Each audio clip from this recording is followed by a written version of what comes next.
Ganito kalaki na pagtubo ng nyug. Ayan.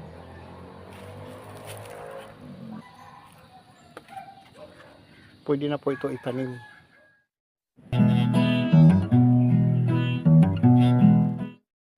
Dito naman po tayo ngayon sa nyug na kategory. Ito ay dwarf na variety.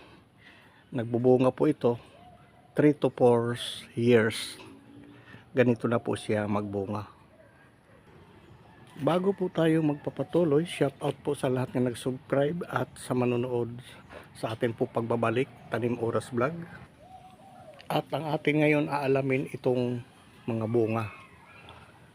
Mayroon buko, mayroon siya itong pantanim. Dito tayo sa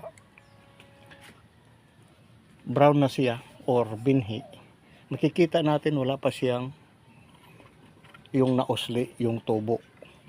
At ito pwede na po ito pantanim pero wala pa siyang tubo na nyug.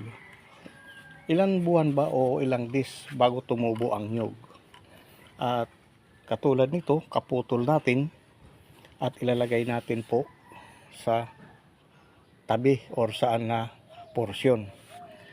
At ngayon, pag makuha ito na ganito na, at hintay naman natin kung kailan tumubo para maitanim. Mayroon tayo dito stock para pinapatubo, pantanim. Ay kung makikita po natin ito, mayroon siya mga tabas ganito. At ang purpose nito para dito siya dumaan yung usli o yung pagtubo niya. Ito, mayroon siya 5 na piraso. Ay 1, 2, 3, 4, 5, 6 at saka 4 dito, bali 10.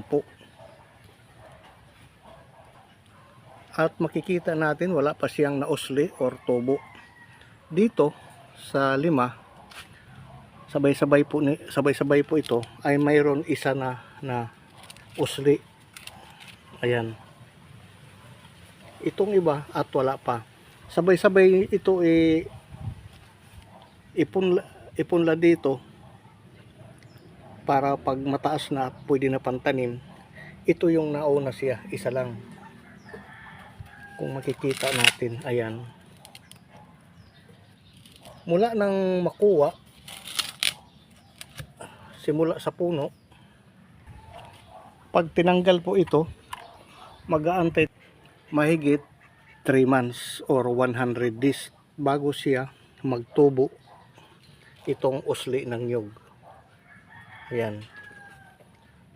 Mayroon siya mga ilang inches kaya ito. Dahil makapal po kanyang balat, siguro ko nasa 3 inches na. Ayan. Mula sa loob hanggang dito sa labas ng balat, dito sa tinalupan, ay ayan na ang kanyang pagtubo. At makikita, mayroon siya mga tinalop dito, wala pa yung iba. At siya ang nauna dito na mag-usli. Ayan. Bakit hindi sabay-sabay sila magtubo na sabay man ito i-harvest? Makikita, wala pang siyang usli. Ayan. At isa lang ang mayroon. Parehas sila na ilagay dito. Ang ibig po sabihin dito ay nadili yung pagtubo niya dahil wala pa siya. At makita natin mayroon na siya parang na bukol at ito na siguro yung malapit na mag-usli. Pero wala pa tayo makikita dito. So ito, klaro na ito na mayroon na siya. Ayan. At hindi pa siya mahaba.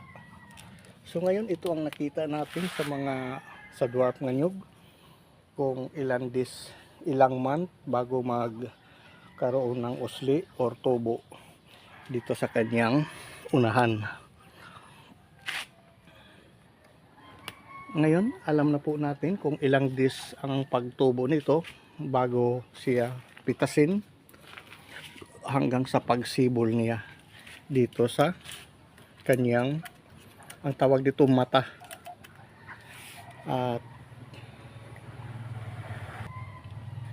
At bago mag usli o magsibol ay 100 days or 3 months and 10 days. At ayan lang po ang atin ngayon pagdidiscovery sa dwarf nga nyug. At nakita po natin ngayon ang kategory sa kanyang pagtubo dito sa kanyang mata. Sa pagtatanim naman nito, pwede na ito itanim ganito. Pwede na rin ganito kahit wala pang usli, pero ang maganda talaga sure ball yung isang roller para pag tinabunan siya ng soil ay dito lang siya, ang usli niya ay mataas na. At sa atin po pagtatapos, maraming salamat po sa inyong panonood sa Tanim Ors Vlog. Sa susunod naman muli na ating pagbabalik ang atin malalaman o madidiscovery tungkol sa mga dwarf nga nyug. Depende siguro sa ibang mga kategory. Pero ito ngayon ang atin nakita na ito ang kanyang pagtubo dito sa mata o pag-usli. At maraming salamat po. Thank you for watching.